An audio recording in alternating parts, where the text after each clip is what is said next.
बिना बूट नहीं उनके पास, चप्पल नहीं है हमास के लोगों के पास, नंगे पैर, और एक टाइम खाना खा करके, सिर्फ चावल उबला खा करके और लोग युद्ध लड़ रहे हैं।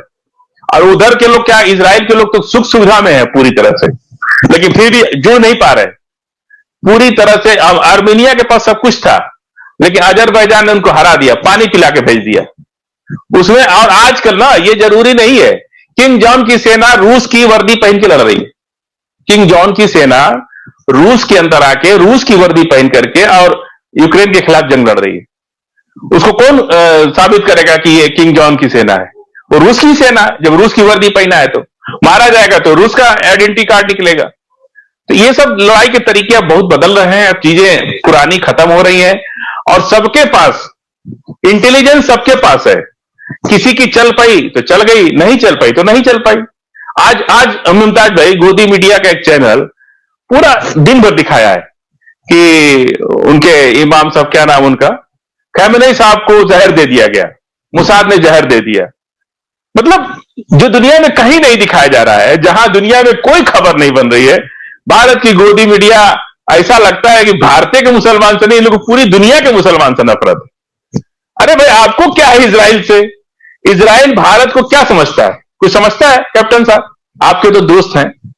भारत के हिंदू मुसलमान किसी को भी इजराइल तो अपना गुलाम समझता है भारत को। वो सोचता है, इजराइल को तो ये उम्मीद थी कि प्रधानमंत्री जी हमारी सेना भेज देंगे इजराइल के पक्ष में, लेकिन वो तो प्रधानमंत्री भेज दिए फिलिस्तीन के पक्ष में, बोल भी दिए, यूएन में वोट भी कर दिए। और हमारे देश के संघ के विचारधारा वाले लोग, बीजेपी मैंडेट लोग चिल्ला रहे हैं इजराइल जिंदाबाद, इजराइल जिंदाबाद।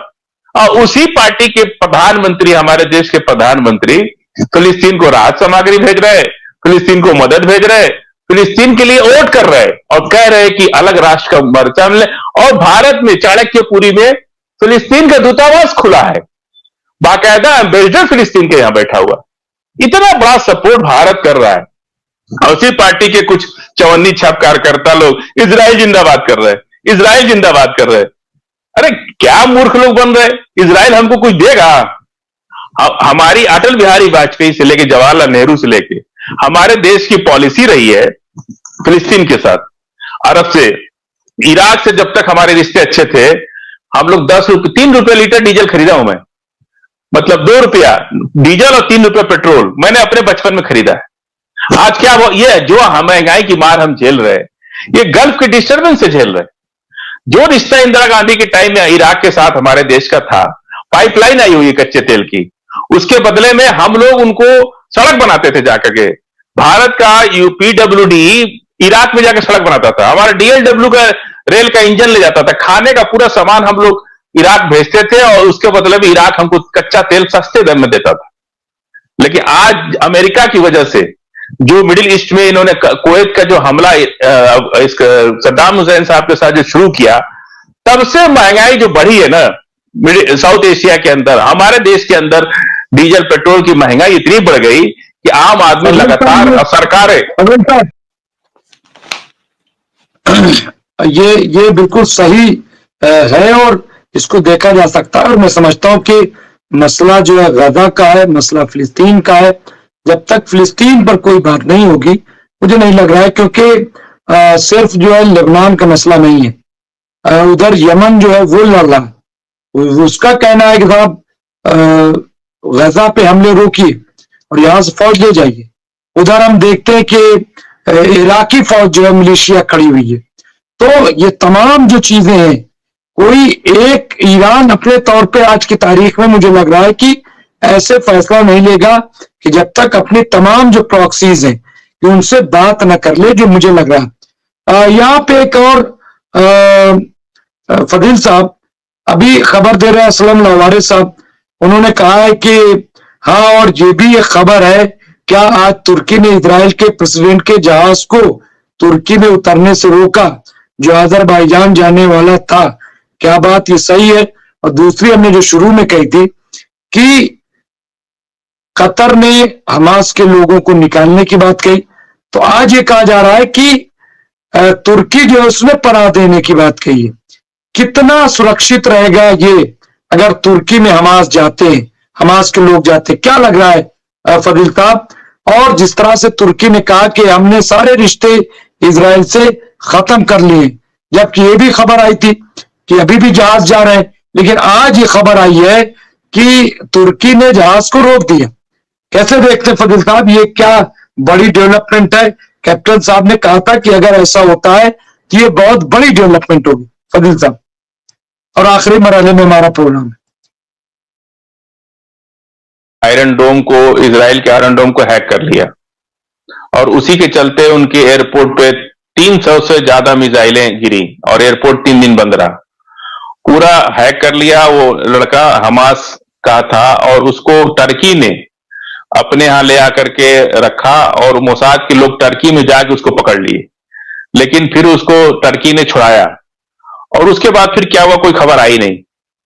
तो टर्की कहीं भी इस लड़ाई से अलग नहीं है, क्योंकि वो नेटो का मेंबर है और अभी काम चल रहा है। जिस तरह से अजरबैजान की कोई हैसियत नहीं थी आर्मीनिया के सामने, टर्की की सेना जाकर के अजरबैजान के साथ लड़ी और आर्मीनिया को हराया और उनकी सारी जमीन कब्जा भी किया।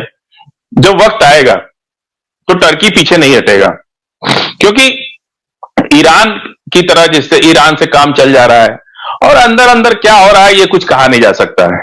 कोई जरूरी थोड़ी है कि टर्की की वर्दी पहन के और हथियार पे टर्की की स्टैंप लगा करके दिया जाए। बिना स्टैंप के भी काम चलता है। अमेरिका का हमास के लोगों के पास अमेरिकन राइफल पकड़ी गई, मतलब मिली वहां से। तो अमेरिका ने कहा कि ये राइफल यूक्रेन युद्ध में जो इस्तेमाल अमेरिका यूक्रेन को दिया था हमने, रूस के सैनिकों ने जो जब्त किया, मारे गए सैनिक, तो उनके पास से जो हथियार जब्त किया वो हथियार दे दिया है हमास को। इस तरह के वार चलते रहते हैं और हथियार स्टैंप की लड़ाई तो होती ही है, लेकिन एक टर्की का शेल जो है हमास के मिल गया था। तो ये हुआ कि एक शेल कहीं कबाड़ में भी आ सकता है या कहीं कबाड़। जब अमेरिका ने ड्रोन देने से टर्की को मना कर दिया तो उनका अफगानिस्तान में उसी ड्रोन को खरीद करके, कबाड़ से गिरा हुआ ड्रोन खरीद कर उन्हें रिवर्स इंजीनियरिंग करके अपना ड्रोन बना लिया। और इनका F-16 जहाज अमेरिका का लेकर के, उसमें खास बात है कि वो जहाज किसी भी कंट्री का हो, जहां जहां उड़ेगा उसकी लोकेशन अमेरिका के पास रहती है। फिर तो वो सबसे ज्यादा अनसेफ जहाज है। अमेरिका से कोई भी उस जहाज की लोकेशन खरीद सकता है। तो टर्की ने क्या किया कि उसका सारा सिस्टम निकाल दिया, इंजन को भी रिट्यून कर दिया और उनका इलेक्ट्रॉनिक सिस्टम निकाल के, उनका सारा नेविगेशन सिस्टम निकाल के अपना सिस्टम लगा दिया। तो टर्की और ईरान मिडिल ईस्ट के अंदर ये 2 कंट्री हैं जो एडवांस चल रहे हैं। मतलब अमेरिका भी परेशान है इन लोगों से कि इतना बुद्धि लोग ला कहां से रहे, इतनी इंजीनियरिंग के पास आ कहां से रही।